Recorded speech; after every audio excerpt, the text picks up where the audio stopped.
What's up, small business heroes? Welcome back to Small Business PR, where we make business, marketing, and PR super accessible for the everyday small business owner. And the reason why I had my personal friend, Zach Spuckler, here is because, listen, you've heard me say so many times on this podcast, maybe a little bit too much about how much I don't like agencies or that agencies are not for everyone.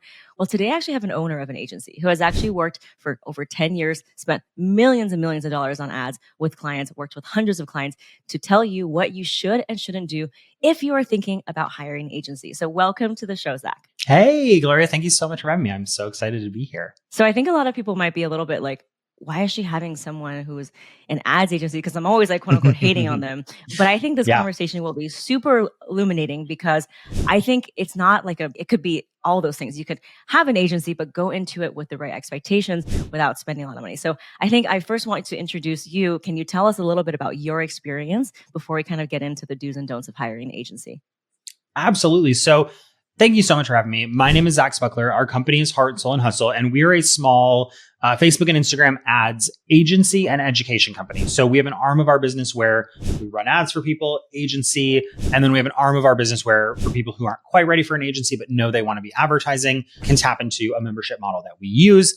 And really, what I was so excited, because I know we talked about like the agency do's and the don'ts, and you had even said before we started recording, you're like, oh, like I know you run an agency, so should we talk about like not hiring an agency? And I love talking about this stuff because we have worked with so many people over the years. Like you said, we've been doing this for multiple years. I've been running my current company for 10 years, and we've always had some element of agency or consulting work for specifically Facebook and Instagram ads. But I have seen and been in rooms with other agency owners, people who have hired agencies.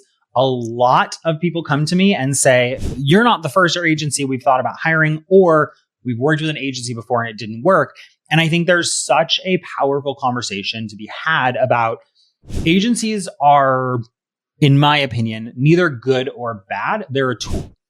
And yes, you can have an agency that's bad. Yes, you can have an agency that's good. But if you go in hiring an agency for your product sales, your email, your marketing, your organic social, or your paid social, if you go in with the wrong expectations, or you go in thinking it is this magic pill, you're kind of releasing control of your business in a sense, right?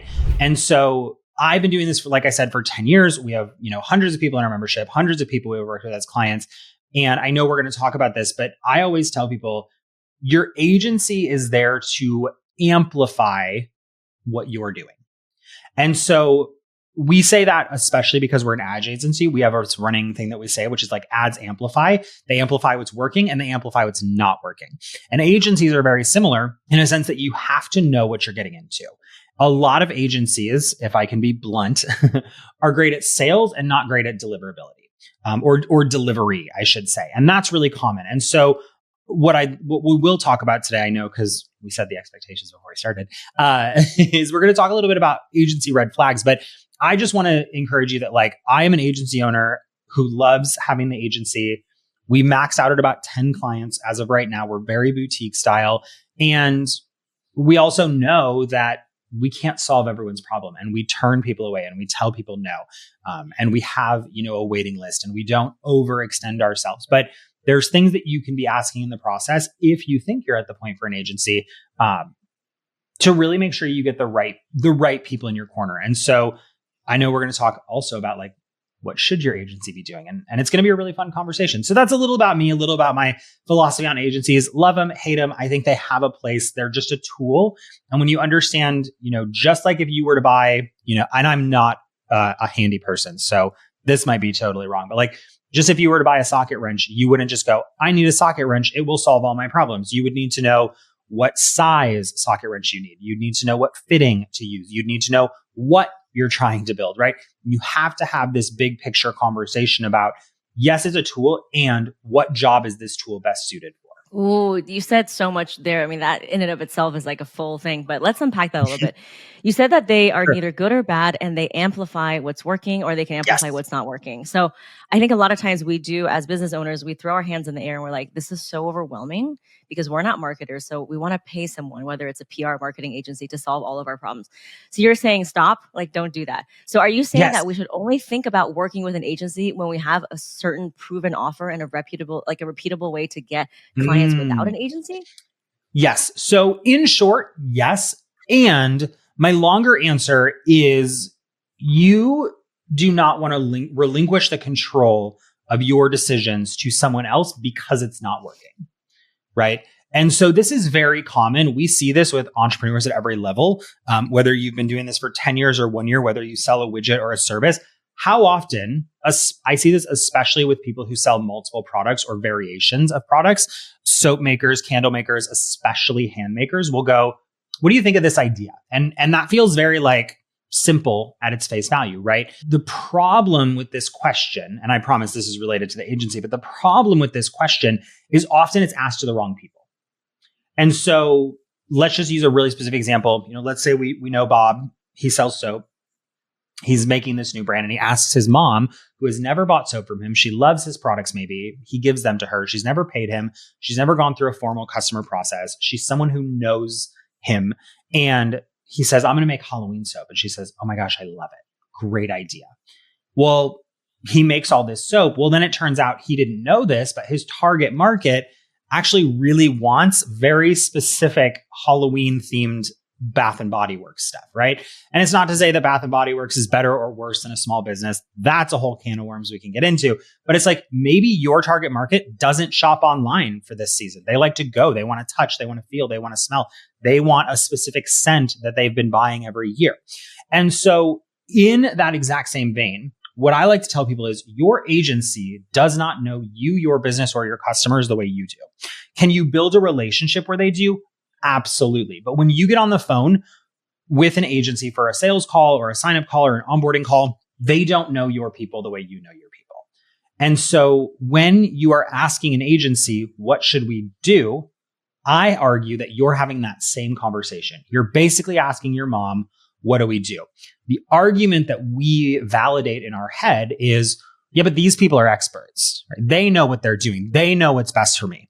No one knows what's best for you the way you know what's best for you. Because whether it is the lifestyle you want your business to have, your margins, your cost, no one is going to have the same picture of your business from a financial health perspective, an inventory health perspective, deliverable shipping costs the way you are. Most agencies, especially in the ad space, they want to know cost of goods sold, what can you pay to acquire a customer? They're operating on numbers. They're not operating on lifestyle, what you have, how many employees you have. Their goal is sell, sell, sell, sell, sell. So when you talk to an agency, yes, you want to know the direction you're going. I like to think of it as if you were flying a plane, I want a co-pilot. I'm not looking to replace the pilot. And most people are in a commercial phase of their business. You're on a commercial flight and you're looking for a private pilot. You're looking for someone to fly your private jet. And that's the conversation that you need to be having with yourself. It's like, am I handing over full control of my business outcomes to an agency because I don't want to? I don't think I can. I have internal beliefs about what that means for my success and what's possible for me. Or am I bringing somebody in that's going to partner with me to build the vision I have? Most agencies can scale your numbers. Most agencies are not looking at the day-to-day operations. And that's fine. That's not their job. I'm not saying that's bad, but you are. And so when you come into an agency, if you are relinquishing the control, relinquishing the vision, relinquishing the plan, and not co-creating, that to me is where you get into trouble. So a big red flag for me is when somebody talks to me and they say, well, this agency said they're going to do everything and they're going to get the sales. Because I always jokingly say, well, and it's a little different in e-commerce because you have the proprietary product in some sense, but especially like in the space that I do a lot of work in, we work with like digital products or services. We have e-commerce experience too, but we have a lot of people that are like digital products and they'll be like, well, this person's going to create my pages and create my products and do the photos and do all of these things. And I always jokingly tell people, look, if somebody could come into your business and take a product and just turn it into this $1 million seller, which is often the sales pitch in some capacity, why would they not just do that themselves? Right? If it's so easy to just take a product and sell it to the $1 million mark, why does this person have an agency? I will tell you the reason we have an agency is one, we're great at what we do, but two, I have an education arm of my business and I like to be current. My primary goal in running my agency is not revenue, though obviously it generates revenue. I'm not going to sit here and be like, we don't make any money from our agency. We do it out of the goodness of our hearts, right? We make money. We make decent money, but more money comes from the other side of the business. We're doing it to stay current. We're doing it to be hands-on. We're doing it to be in the trenches and see what's working. So second thing I would be looking for in your agency is like, are they trying new things? Are they staying current? Are they staying up to date? Or are they putting your vision into their process? So part of this conversation is also, if you don't know where you're going, your agency is 100% in 80% of cases going like that statistic, 100% of the time, 80% of the time. But they're going to put you in, this is our process. So we want to do X, Y, Z. We're going to plug you into our process, right? Again, nothing inherently wrong with that, but you want to have a conversation where, first thing we were saying, if you're not co-creating and saying, like, if they say, we want to sell 100 units every week, and you're like, we only have the capacity for 80. If you're not co-creating and you don't know your vision and you don't know your business, you're just going to go, that sounds amazing. Who doesn't want to sell 100 products a week, right? But when you co-create, you can say, hey, I actually want to slow that down a little. We're at 80. Here's what it takes to get to 100 from a inventory, staffing, shipping, kind of cost of goods sold situation. You need to be able to have those conversations. So very long answer to a short question is, if you don't have your foundation in place, don't hire an agency because they amplify. If you're having problems selling 1 or 2 products organically, you're not going to hire a social media magician that's going to sell 1,000 products a week. Like, that doesn't happen. And if it did happen, that's what everyone would do. And so my fallback is always, if anyone could do what someone is claiming to be able to do, why are more people not doing it? That's always a question that I'm asking through the lens of whenever I'm looking at purchasing a service or a product from someone. Ooh, that is so good. Whatever you guys are doing, whether you're folding laundry or walking the dog, you need to come back to this moment because he is breaking it down. And I love how you just took a knife and you just sliced this whole thing. It's like, I have so many people who come to me and they're like, I don't have time to do this. So like my budget is going towards social media manager, ads. And they're like, I don't have time for the important things, which to me is like learning how to write your pitch, right? Because they're like budget spent elsewhere. And I can't tell you the number of people who have spent $20,000, $30,000 on an agency and then realize like, actually, I need to be doing this myself. And I've actually learned it from my own business where I actually hired a CMO who, highly recommended, like, great copywriter, worked with someone in the same industry, and she was not able to grow my audience. And the moment I took it back, I started to grow my audience. But then that leads me to the second question is, that is so exhausting, right? For us to be doing all of the things. So what can we do if the answer is not to hire an agency? So I'm a weirdo in some ways, because I always like to say, like, if you go back 30, 40, 50 years, you go back to 1980, 1990, if you wanted to start a business pre-internet, you had to go like to a bank with a business plan, get a loan, rent a retail space. Even door-to-door salesmen had hard costs. You had to buy your equipment. There's always been costs associated with business. And so the barrier is lower, absolutely. And there are 2 ways to grow your business: sweat equity and financial equity. That's just the reality, right? We can argue that it's like, well, I don't want to work hard or I want like a lifestyle business. And I don't argue with that. I like have seasons of hustle, but I would say 80% of the time, I'm running a laid back business. I don't want to be overstressed. And I know we even talked about this before we hit record. Like, I'm good with my revenue not going up if my lifestyle is maintained. If, it's 2024 and like cost of everything is getting crazy. So we are trying to bump our revenue a little bit to maintain that. But my goal is at its core is a lifestyle maintenance business with growth without sacrificing what's important to me. There are 2 sides of the coin, because you still, when you're getting started, like, I won't lie to you. Like, yeah, sometimes it does suck.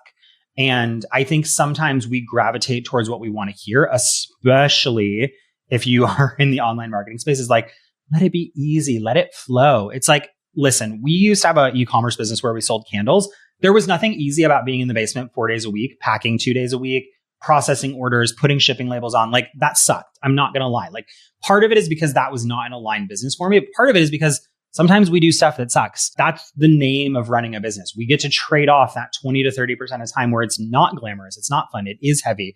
I don't want to create a month's worth of social media content, but 70% of the time, it's like you are in your purpose. Love your products. You love what you do. I get to be on podcasts like this and talk and share and, connect with people. Like, I love that side of things. And I'm not in this tongue-in-cheek delusional space where everything has to be great all the time. And if I'm just not smiling 24/7, like, if you want to get like super meta, it's like there's duality in life, right? You can't have the light without the dark. You can't have the good without the bad. And so I always start there because I do think it is a conversation of like, yes, sometimes it does suck. Sometimes it is heavy. Sometimes it is boring. Sometimes I don't want to shoot a reel or write an email or send a post or do a sales call. And that is the nature of what we do. 70% of the time, 80% of the time, it's great. And that's what I'm focused on. And from a tangible perspective, you don't have to be doing all the things. So this even weaves into what we were talking about with the agency is like, know what's moving the needle. I work with people all the time who are like, I need more page likes on Facebook. I need more page likes on Facebook. And I'll be like, okay, well, how often are you growing your Facebook page? And they're like, it's growing. It's great. And I say, well, how often are you getting sales from your Facebook page? And they go, I don't know. I'm like, okay, totally normal, no judgment. And if we don't know if it's contributing to the growth of the business, why are we putting time there? So we need to put things in place to track that. A lot of great agencies have great tracking processes. So I would be asking, if you can't do it all, and guess what? You can't. What's the highest ROI activity? And I'll give a very specific example to this. We record a podcast every week. And for the last 4 months, other than the last, we picked the podcast up 2 weeks ago, but 4 months prior to that, we did not record an episode. We counted it. 121 days the podcast went with no updates. And our business did fine. It's not to say that podcasting isn't important. We've gotten great reception on the return of the podcast, but I was busy. I was traveling, some pleasure, some business.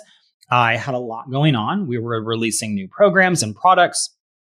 And I was like, when I look at the podcast, where is the ROI? And to me, the ROI was in the form of relationships, connection, community, which is important. But I was also in a season where I didn't have the capacity to maintain that. So we made the decision to not record a podcast for 2 months. It became 4. And that's the conversation you need to be having is like, what is actually moving the needle? Because a lot of people, and I see this especially in the physical product spaces, we're doing things that don't grow the business. And you are in a unique space where it's like you have the time and financial cost of the product, and you have the time and financial cost of the operations and the marketing, right? But you also need to keep in mind some of this stuff doesn't move the needle. So what is essential? What is non-essential? And what is profitable? That is the conversation that I like to have with people. What is profitable for me, again, it depends on the season. So this is going to sound counter to what I just said, but we can dig into it, is I'm in a season now, and we brought the podcast back because of it, that I'm looking to build deeper relationships and an audience. Audience building is my needle mover right now. And so if you feel like you're doing all the things, remember at its core level, your business operates on 3 things, right? And again, I'm kind of going to table the cost and time of making the product. That's the byproduct. In my business, it's delivery. I have to deliver my services, right? But you have those hidden costs. Let's say they're 20, 30 hours a week even. The other 10 hours, where are you focused? Are you posting on Instagram every day when no one's watching your stories and no one's seeing your Instagram? And maybe reels are not your thing, but you keep trying these product reels that don't ever go anywhere and don't lead to sales. And how much time are you committing to that? We're in a season where audience growth grows us, but it all comes down to traffic, leads, and sales.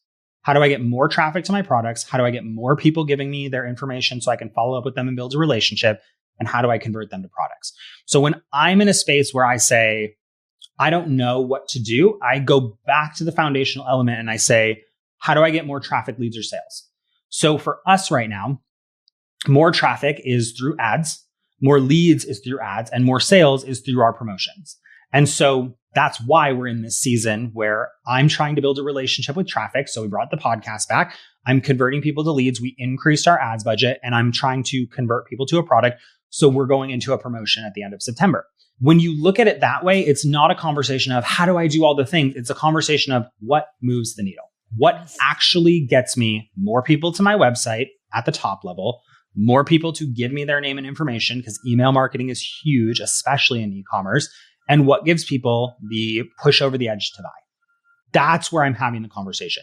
You don't have to do all the things, because if you say, oh, I've been public, like, and I see this all the time, so it's no judgment, but people will be like, oh, I'm like starting this new venture. Like, I'm going to publish a magazine every week and it's going to feature my products, or I'm going to do a catalog, or I'm going to do all these things. And I'm like, yes. And do you have the time, capacity, and does it move the needle? That's the conversation to ultimately be having. And even with your agency, like, how are we driving more traffic, leads, or sales? If you do hire an agency, that's the conversation. What are we doing that actually leads to a measurable outcome and result? Boom. That's so good. And I think a lot of times we put on the lens of, well, that's what I hear from other gurus.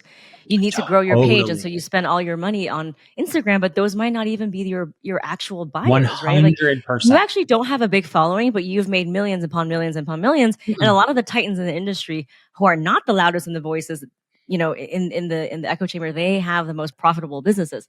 Yeah. So I think the conversation is like, are you playing by someone else's playbook, or are you really going to do the work to be like, what season of business am I in? And then develop that filter is what I call there's a lot of like shitty work we have to go through, right? Like I always say, we have to publish 100 shitty drafts, which is what Elizabeth Gilbert says, until we get to that good book. So the more you do in the beginning, the more you're going to be like, oh, this resonates with my audience. I'm going to hire an agency for this specific thing. And so back to the red flags of what you should not do is, do not hire an agency if you don't have a validated, proven offer and a way to get repeatable results. And then if you do want to hire an agency, would you say another red flag is if they do all of the things? Because I always say, if they do all the things, they probably don't do anything well. Because let's be honest, if I have a heart issue, I am going to see a cardiologist. I'm not going to see like a general family practitioner. To a point. I think some agencies oversell. Like, I do know a few agencies that do a lot of things well. Ask about the team structure. Like, if we get really granular, ask about the team structure. If one person is doing everything, that's a red flag for me. If one person is like managing your ads, and then they have a social media person, and then they have a copywriter, and then they have a designer, that doesn't stress me out so much. It also comes with a premium, right? You're talking $4,000 or $5,000 plus per month to have that team, because you're contracting a team, right? So yes, red flag to me if it's like, I'm a team of one, but I'll do everything for you. It's like, you have multiple clients because you're an agency or an agency owner. How much of that am I actually getting? That is something. And I don't think it's wrong to ask that question on a sales call. Like, hey, it sounds like you do a lot. How do you maintain that workload with multiple clients? How do you create deliverable results with all of these silos of deliverables, right? You can ask those questions. It's the time to ask those questions. But typically, if it's one or two people promising me the world, to me, the red flag is not even that they're doing everything. It's that they're promising this big gain without the price tag. Like, if they're like, we do everything and it's $10,000 a month, I'd be like, oh, I buy it. That's worth $10,000 a month for you to do everything and you have a team. If it's one person saying, oh yeah, for $500 a month, I'll triple your Instagram followers, red flag, huge red flag for me. Not because I don't think they can do it, but because in a 30 to 40 minute sales call, you don't know enough about me. You don't know enough about my business. You're basing my success on your blueprint and your past clients without getting in to tell me something. So in that same vein, like, yes, that's a red flag, but really the core, the underlying red flag of that is big promises without full contextual information. That to me is the red flag. So good. So good. What's another red flag if someone is like, because the agencies, they all have really great websites and it's really hard to pick. Totally. Another red flag for me is, this is me personally, so I'll be totally candid about that. It's not an indicator of a bad agency, but somebody who needs me to make a decision right this second. Like, if it's, oh yeah, like, we need to sign you on right now because we're just so busy. And often the pitch is something like this. If you book today on the call, you're going to save X and we can get you started tomorrow. I once had someone say to me, which was really funny, and I wasn't thinking about it. We had a wait list at one point in time. We still do.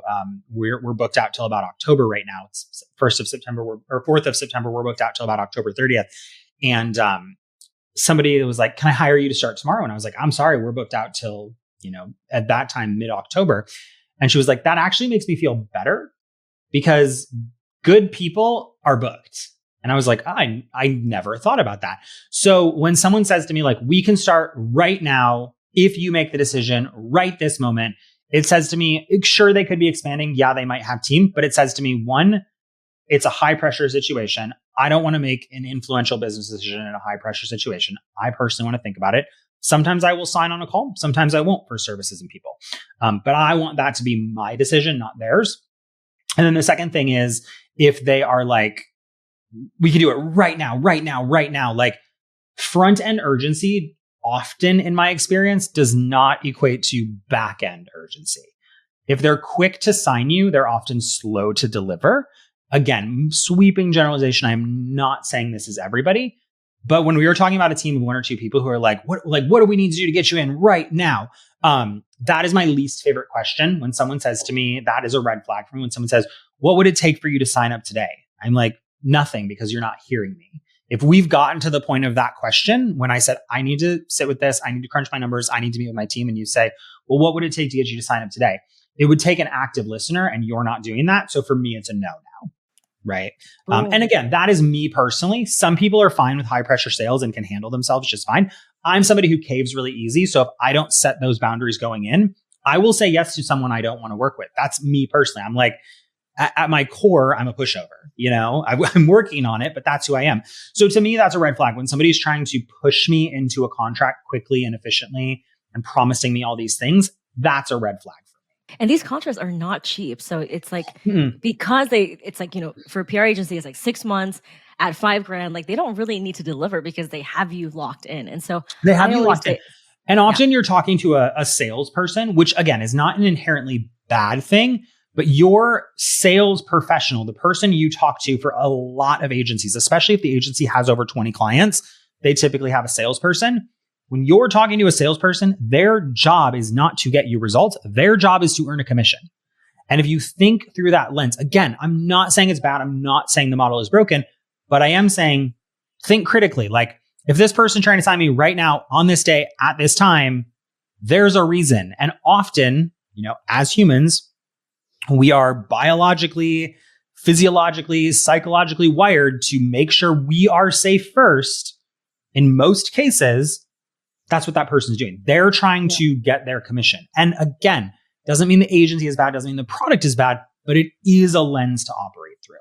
And I also think for a small business owner, like they get swooped up in this, I need to work with this big agency, but it's like, unless you're their top dog, unless you're Coca-Cola paying them $20,000 a month, you just kind of get the scraps, right? Because they're stringing you along, selling you promises, but then the person working on your account is a 21-year-old graduate of college who has no experience. Yeah. And I think the other thing is like, when you work with an agency, it's also helpful to know what your goals are. For us, I think it's important to know, like, it's part of the conversation we had of like, what is working for your business, right? So if you go in being like, nothing's working, they'll promise you the moon and you're going to be like, well, anything is better than nothing. So you're more likely to sign and work with them. But if you're not getting results, like you wouldn't hire a plumber to fix your broken microwave, but you go to an agency and say, I don't know what's broken, but you say you can fix it, even though your specialty may be XYZ. And we don't even know if that's the specialty that I need. You're hiring somebody who may or may not fix it, right? So for us, we're always looking at, yes, traffic, leads, and sales, but what's working now from a holistic perspective for us personally is understanding our costs. So I want to know, like, what can I actually pay to acquire a customer? We do a promotion where we can pay about $50 to $60 to acquire someone as a low ticket buyer in our business. We have a $25 product. We can spend about $50 to get them to buy it. It operates as a loss leader in our business, but we wouldn't know that if we didn't know our numbers. So know what you can pay for a customer. Also be asking your agency or yourself, if you're not going to hire an agency, like, how am I building relationships with my customers? And I think sometimes we get really caught up in like the, business is built on relationships and, you got to build good rapport with your customers and people have to like you and your brand. What it comes down to is, in my opinion, are you talking to people frequently, your audience? Are you giving them value? Whether that be coupons or actual information about your industry is irrelevant to me. Are you delivering something that your industry perceives as valuable? And then are you building a reputable brand? And to me, a reputable brand is about consistency. And just a quick little asterisk, consistency is not showing up at 100% every day. It's showing up every day. Whether you get 5% of your tasks done or 120% of your to-do list done, you add things on because you're just so efficient. We've all had those days. That's not relevant. It's, are you showing up consistently? And to get even more granular, are you showing up consistently where you're seeing the ROI? So if you're seeing your ROI on Instagram and you come into work every day and you're like, I just don't have it in me. I'm going to hit my 20% of my to-do list is going to get done. But that 20% of the to-do list is like Facebook, email, tell a friend, send a postcard. And like none of those things are getting you sales. That's not consistency. That's busy, right? So if you do these three things, if you are understanding what you can pay to get a customer or a lead, building a relationship with those people through consistency, and as a byproduct, building a reputable brand, that's what's going to help you grow. And I do just want to say one quick thing, and then I'll be quiet so you can talk to me and ask me. But reputable brand to me is not. You don't need to have the brand recognition of like Synergy kombucha or Poppy soda, or, you don't need that. It's not about having the Magic Spoon logo and box that you see it at the store and you go, that's Magic Spoon, right? It's not about that. It's about, do you have good back-end customer service? When someone has a bad experience with you, do you fix it? When someone has a great experience with you, do you shout it out? When you post, are you posting random stuff all over the place? Or do you have at least a brand color? Right? No one's expecting you to open your business on a Monday and be a brand designer on Friday. No one's expecting that. Your brand can evolve with you. And we've gone through evolutions of our brand where we've worked with designers and copywriters. And we've gone through evolutions of our brand where we're trying new colors and new products and we don't hire anyone. And guess what? Most of it works because for the previous two, we know what we can spend to get a lead in. We know what we can pay to acquire a customer. And we're building relationships. So even if I throw something out that's lackluster, relationship supersedes product, copy, and creative 80% of the time. If somebody knows I'm great and I release a new product and it's a total dud, guess who's going to buy it? Your loyal customers. You release a new offer, your customers are the ones who are going to buy it. So if you are asking, just to tie it into the agency conversation, I would be asking my agency, like, how much do we anticipate in this niche that we're going to pay to acquire a customer? How are we building long-term awareness and relationship with our customers? How does this serve the overall growth of the brand as we do whatever you're hiring them for? Email, social, ads, doesn't matter. The question needs to be, how is this growing a holistic business? And that's the lens that I want to come through when I'm having the conversation. I want to have very tangible questions. I don't want to hear, oh yeah, we can double your Instagram and we're going to get you tons of subscribers and you're going to be so profitable, 2x ROAS on ads. I'm like, well, what is a 2x ROAS? What's the cost per acquisition? What are you anticipating my average order value is, right? And sorry, I know I keep saying I'm going to be quiet. One more thing, know your numbers going into an agency sales call. Because if I go into a call and they're promising me the world, but I haven't given them any numbers, huge red flag. If I can give them very specifics and they can feed back to me, hey, based on your industry and your numbers, this is what we can expect. When we do a call with people who say, how much should I spend? I ask them, what is your industry? What is your cost per acquisition? How do you convert? What do your numbers look like? If I don't have those numbers, anything that I offer is a pipe dream. That's just the reality. I can say like, hey, typically we see this, but I'm basing it on typical and everyone is atypical because every business is unique. Okay, now I'm going to stop talking. Yeah, I mean, there's so much gold in there. I do think you said some very, very, like, if I could rewind, just listen to this whole episode. But like, what you said is like one person doing all the things is not good. It means that they're an expert in none of them. Anyone that wants you to sign right away into a contract, that's not good either, because usually good people are booked, especially if you have ongoing work with them. Another thing I want to touch on is like, I think we're entering into an era where like people have been burned out by agencies. And so because they wanted this quick fix, because we're overwhelmed, right? And now they're realizing like, wow, there is some empowerment or some benefit to doing the hard work of like learning how to do my own ads or learning how to do my own PR, which traditionally was like, no, you relinquish it to an agency. And so we can look at it as like, oh, it's just going to be more time, or we can paint a picture of like, well, that's actually empowering because then I get to know more about my business and I get to have that filter, that curation muscle that's going to help me in all decision making, because that's what it is. It comes down to a CEO making decisions. And we can't make good decisions if we don't have the experience to like test different things. So I think there's definitely another way we can reframe the question. So I love that. I love how both of us, obviously I'm not an agency, you are, but the whole ethos of what we're talking about is giving power back to the business owner instead of being like, okay, just throw money to solve the problem, because it never does. No one cares about your business as much as you do. No one's going to care about your business more than you do. Is there anything else that you want to leave our audiences with now that we do see a shift in consumer behavior? It's just like people are more skeptical. The thing that I would say is the biggest thing that I can offer is most people get into business because they want something. They want more freedom. They want more finance. They want more of something. And you don't get more overnight. You may see growth. You may see expansion. But most people have a definition of more. And a lot of people say, like, I want more. I want more freedom. I want more time. I want more of this. Define what that looks like for you and have a realistic conversation. I'm not saying don't set big goals, but it's like, if you're like, I want to run $1 million business, you're not going to do that in 2 weeks. Prove me wrong. That would make my day.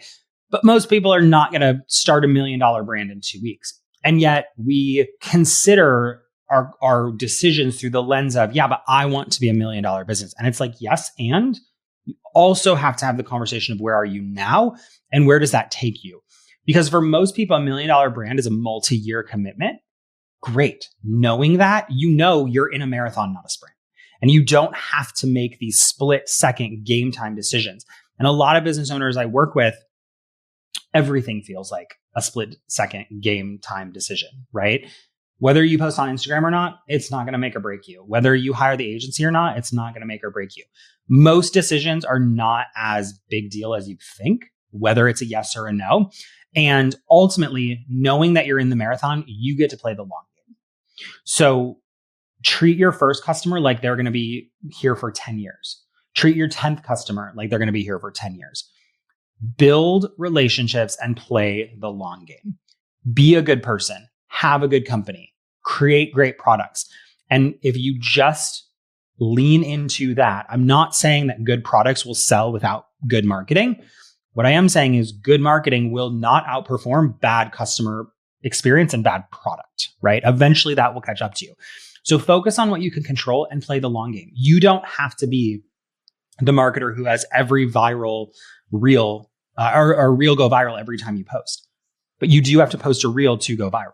And knowing that creates a lot of space. So the way that I look at this is, like, to be really candid, my goal is to retire at 50. I don't really want to work past 50. And I know that's like a privileged place to come from. I've built a business. I've got some benefits and, but I'm making decisions from, hey, I'm going to do this for the next 20 years, right? I'm 31. So if I retire at 50, I've got another 20 years.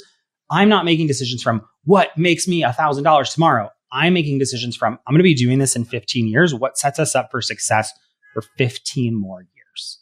And when you come from that place of, this is not a flash in the pan. This is not, how do I make $1 million in Q4 2024 holiday season? It's, what am I doing to create long-term value and growth of the business? A lot of decisions get a lot easier to make. Yeah. And taking a long-form approach will always make you a winner, because you always win in the long term. So that's so good. This has been such a breath of fresh air. I think it's a conversation that not many people have.